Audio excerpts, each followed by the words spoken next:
And we're live, yet in time for another scintillating edition. That scintillating edition of the Wine O'Clock Report. The Wine O'Clock Cue Report. the special glasses that are hard to see because we got red wine. Oh, have you noticed something already? It's a red wine episode, not white, red. Do you know how? Because the wine matches her blouse. And my hair. So And it's your sort hair. of like a combination of my hair color and my top color. It's a triple threat. This wine today is handcraft. You may remember, if you remember back that far, if you got enough brain cells left functioning, They got plenty. we decided we were going to do several different bottles of one particular winemaker. In this case, handcraft, because it's two things that I love about wine: good and cheap. So I hope you're getting a cue of that little barcode. It is handcraft Cabernet Sauvignon.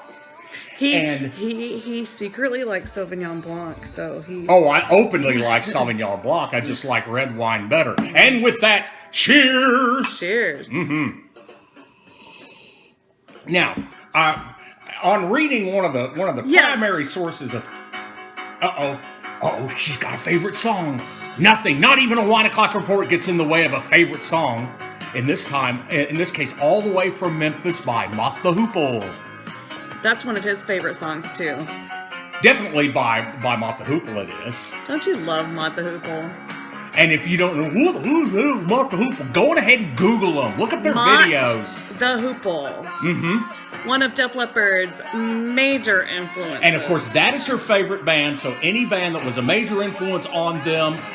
And by the way, if you're a fan of Def Leppard, cue up some old videos from Mott the Hoople and watch Ian Hunter and see how much Joe Elliott borrowed from he did. Ian Hunter. He'll admit it. And Brian Connolly of Sweet, too. But anyway. Sometimes more Brian Connolly of Sweet. But we digress. But we have a wine to talk about. Well, and we decided... When I was doing some primary research, which includes reading the label on the back, sometimes you can get some good stuff off the label on the back. Sometimes you get absolutely nothing. But in this case, the winemaker notes that she put in a touch of, this is a Cabernet Sauvignon. And it's yummy. And it's yummy. She put in a touch of Sangiovese, and I'm going... You can kind of tell. Okay. When it says handcraft Sauvignon Blanc, handcraft is or Cabernet Sauvignon... Handcraft is the winemaker, and Cabernet Sauvignon is the varietal. Well, the thing is, it's got at least 2 grapes in it. What is the percentage of grapes that it must have? Like, to label it Merlot, to label it Sauvignon Blanc. See, I meant to say Sauvignon Blanc. To label it Shiraz or whatever. What percentage of grapes? And the answer is a bit surprising. Is it yes. A? 100%? 100%? B? Is it B? 90%? Is it C? 65%? Or D? 75%? The answer is...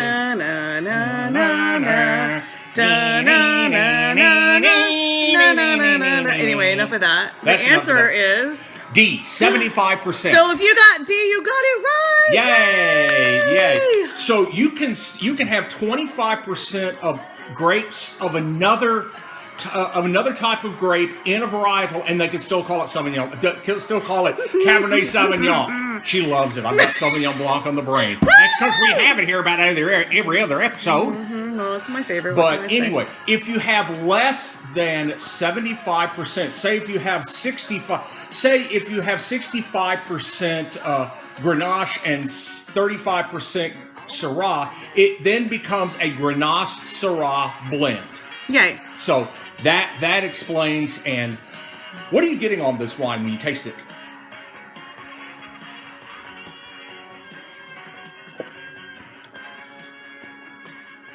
I get good. Oh, I do too. Definitely coffee.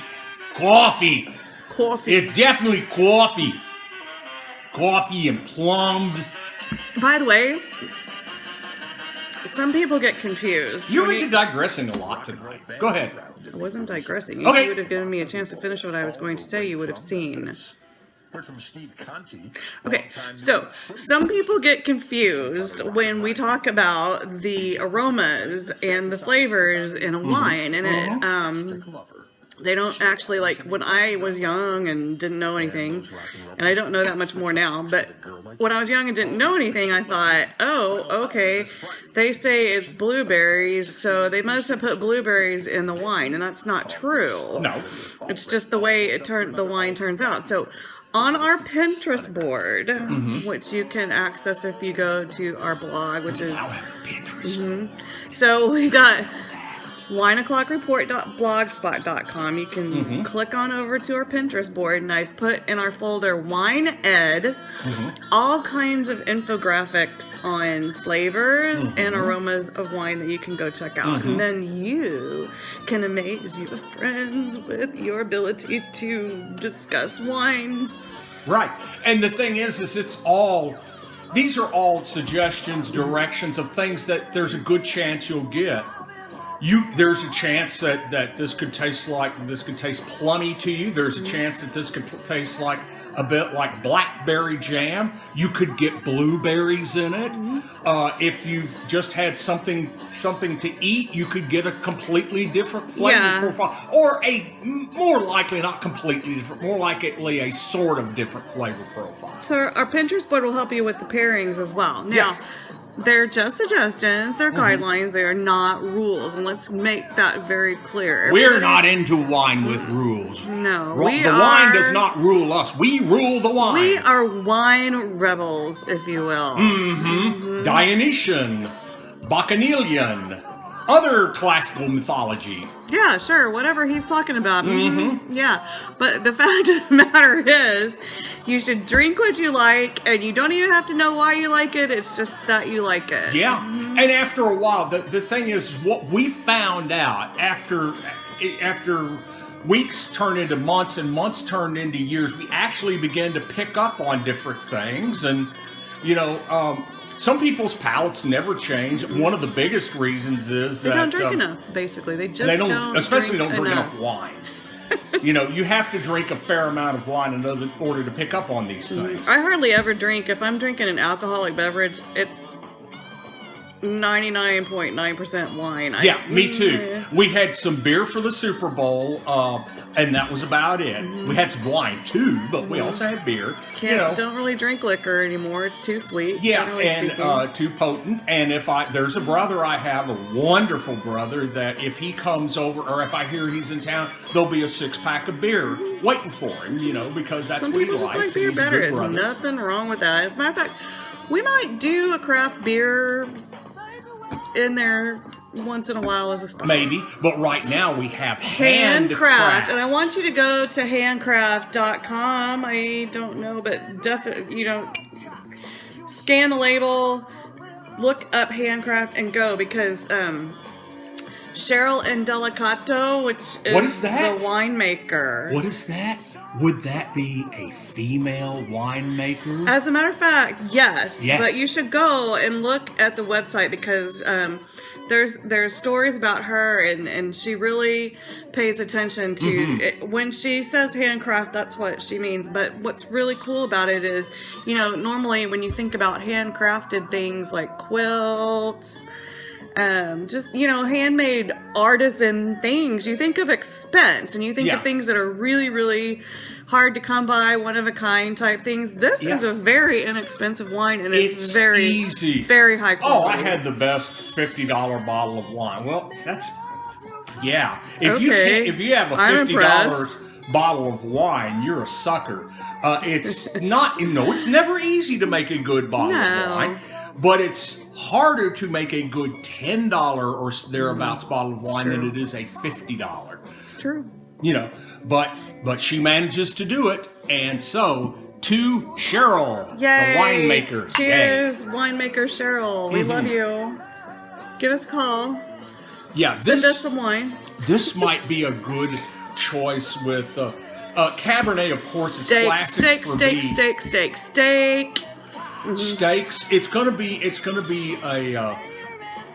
I'm thinking more instead of a real monster cut like porterhouse or T-bone or something. It'd be good with that, but it would even be better with like a London broil or something like that, or a prime rib. Give me a ribeye any day. Yeah, I think prime rib and this would be perfect together. You know, I wonder if Texas Land and Cattle has this wine because they have might. that smoked sirloin there. Mm-hmm. I don't know anybody else That that would does be the good smoked with sirloin. this. This would be really This would good be with the smoked really, sirloin. really nice. This would be really, really nice. If you're going to go on ahead and buy a $30, $40 steak, have a really good, not a really good, but a very good $30 to $40 cab to go with it. Mm-hmm. This is just great for those times when you want to go to Longhorn Steakhouse or you want to grill outside your own and just have a nice, inexpensive. This would go with anything beefy and smoky. I think that, this would even go with Smokey Robinson. In fact, it's really got a hold on me. it's just my imagination. Well, running away with you. Don't cry the tears of a clown. Yeah, so my creativity is off a little bit because it's late Friday and my brain is like, And we've gone on for a while, so maybe it's time to wrap up this year edition of the Wine O'Clock Report. I don't have a problem with that. No, not at all. But it's been great chatting with you guys here It's tonight. been great chatting with you guys, and we will clink glasses one more time because that's what we do. We will drink one more time because that's what we do. And remember, the Wine O'Clock Report now has a Pinterest board. has a Pinterest board. And it's you enjoy your Friday Enjoy or the whenever. weekend. Enjoy the weekend. Happy Valentine's Day. Happy Valentine's Day coming up. We'll have to do a special Valentine's. Yeah. Mm-hmm. And as always, later, people. Buenas tardes.